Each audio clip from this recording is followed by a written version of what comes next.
Assalamualaikum warahmatullahi wabarakatuh.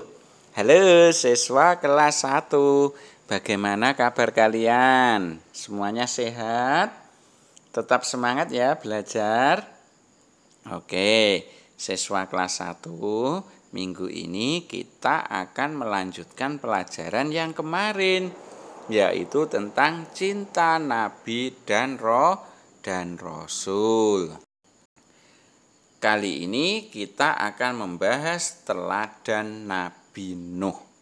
Kalian pernah mendengar kisahnya Nabi Nuh? Belum pernah ya? Atau sudah? Nah, mungkin banyak yang belum ya. Bagi yang belum, jangan khawatir, nanti akan kita ceritakan tentang kisah Nabi Nuh.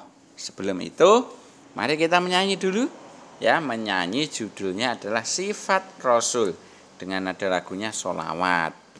Yang itu sholatullah salamullah ala toha rasulillah. Itu tapi nanti menggunakan kata-kata yang ini di bawah ini ya.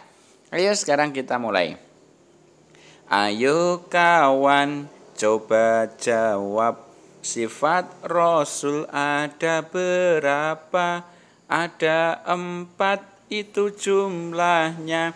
Marilah kita sebutkan. Sifat sidik artinya benar. Amanah dapat dipercaya. Sifat tabligh menyampaikan. Fatonah cerdas artinya.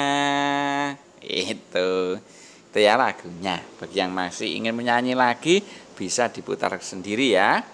Oke, sekarang kita lanjut materi kita, yaitu tentang Nabi Nuh. Nabi Nuh itu diutus oleh Allah untuk menjadi rasul di negeri Syam. Negeri Syam atau Syria.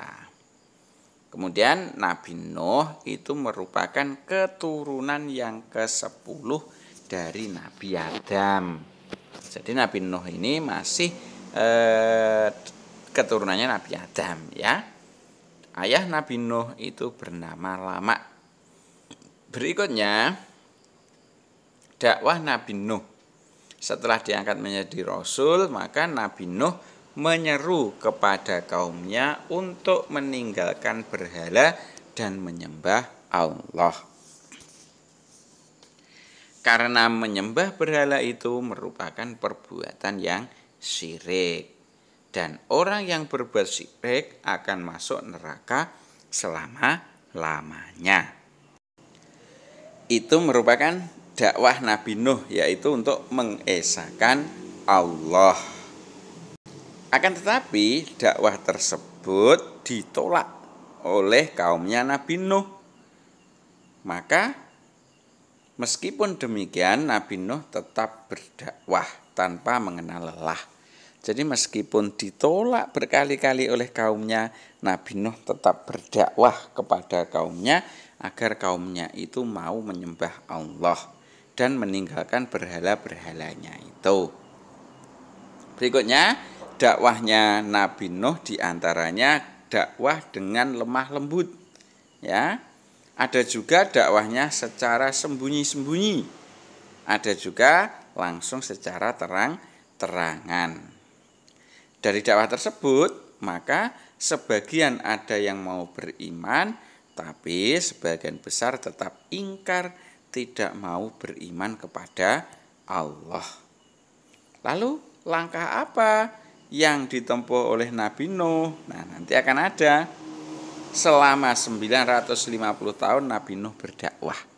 Jadi dakwahnya Nabi Nuh itu selama 950 tahun.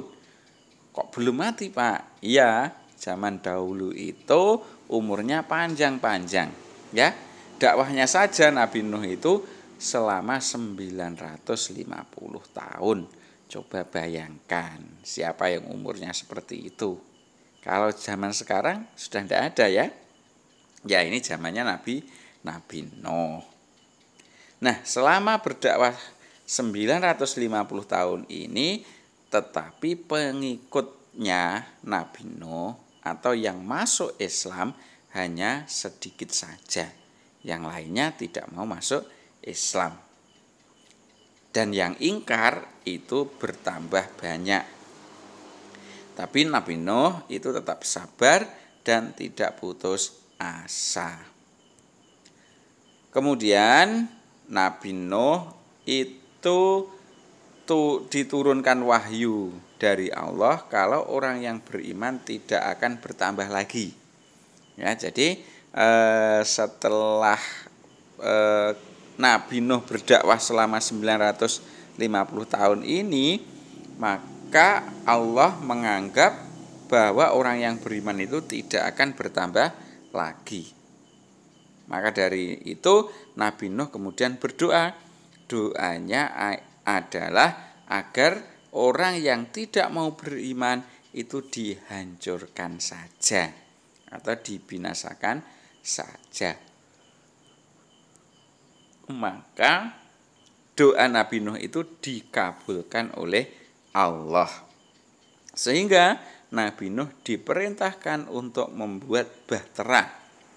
Bahtera itu adalah perahu yang sangat besar.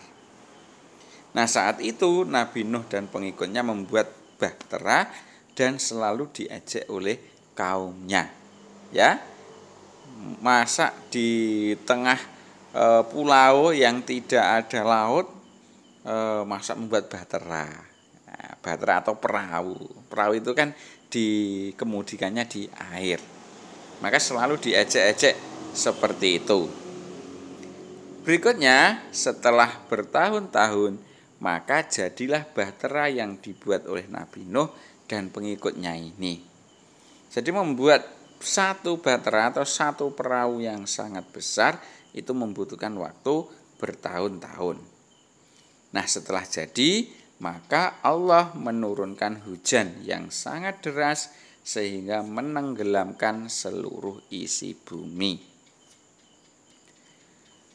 Berikutnya, Nabi Nuh dan para pengikutnya selamat karena masuk ke dalam bahtera yang telah dibuatnya. Sementara itu, semua kaum yang durhaka yang menolak seruan Nabi Nuh tenggelam dan binasa.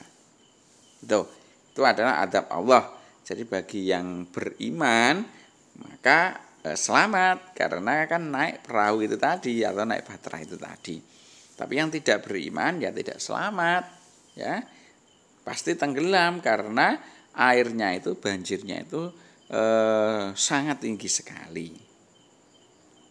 Kemudian selanjutnya bagaimana nasib anak dan istri Nabi Nuh? Berulang kali Nabi Nuh itu menasihati keluarganya untuk beriman kepada Allah. Nah, itu. Kan tetapi istri Nabi Nuh dan anaknya yang bernama Kan'an tidak mau beriman. Lalu bagaimana? Nah, pada saat terjadi banjir itu, maka Nabi Nuh masih saja mengajak anaknya untuk beriman dan naik perahu. Yang namanya anak ya. Maka meskipun sudah terdesak masih tetap diajak oleh Nabi Nuh ini untuk menaiki perahu atau bahtera. Tapi apa jawaban dari anaknya yang bernama Kan'an ini? Kan'an itu menolak dan memilih naik gunung bersama kaum yang durhaka. Jadi tidak mau menaiki perahunya Nabi Nuh. Bahkan Kan'an memilih untuk naik ke gunung. Ya. Akhirnya Kan'an juga tenggelam karena apa? Airnya, banjirnya itu melebihi tingginya gunung yang tertinggi di daerah tersebut. Kemudian pelajaran apa yang dapat diambil dari kisah Nabi Nuh kira-kira? Yang pertama yaitu tetap berdakwah tanpa mengenal lelah. Jadi dimanapun kita berada, maka kita harus tetap berdakwah. Ya kalau seusia kalian Ya namanya dakwah itu ya mungkin menasehati temannya. Ketika temannya akan berbuat jahat, ditolak kemudian dinasihati. Itu sudah termasuk berdakwah. Kemudian pelajaran Nabi Nuh yang nomor 2 adalah manusia itu hanya bisa berusaha. Ya. Ini terbukti dari usahanya Nabi Nuh untuk menyelamatkan anaknya, si Kan'an tadi. Tetapi Nabi Nuh juga manusia, sifatnya hanya berusaha, yang menentukan semuanya adalah Allah. Itu. Kemudian yang ketiga, saat ada masalah maka kita harus sabar dan tidak boleh putus asa. Jadi kalau ada masalah apapun kita harus menghadapinya dengan sabar. Berikutnya yang keempat, garis keturunan itu bukan jaminan untuk beriman. Nah ini contoh realnya yang tadi, putranya Nabi Nuh, ya, yaitu Kan'an. Kan'an tadi kan berasal dari garis keturunan Nabi. Akan tetapi Nabi Nuh putra Nabi Nuh yang bernama Kan'an ini tidak mau menyembah Allah. Nah, itu adalah beberapa pelajaran yang bisa kita ambil dari kisah Nabi Nuh.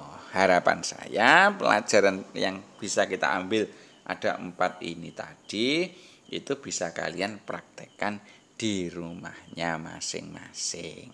Oke ya. Sementara itu semoga bermanfaat. Saya akhiri. Assalamualaikum warahmatullahi wabarakatuh.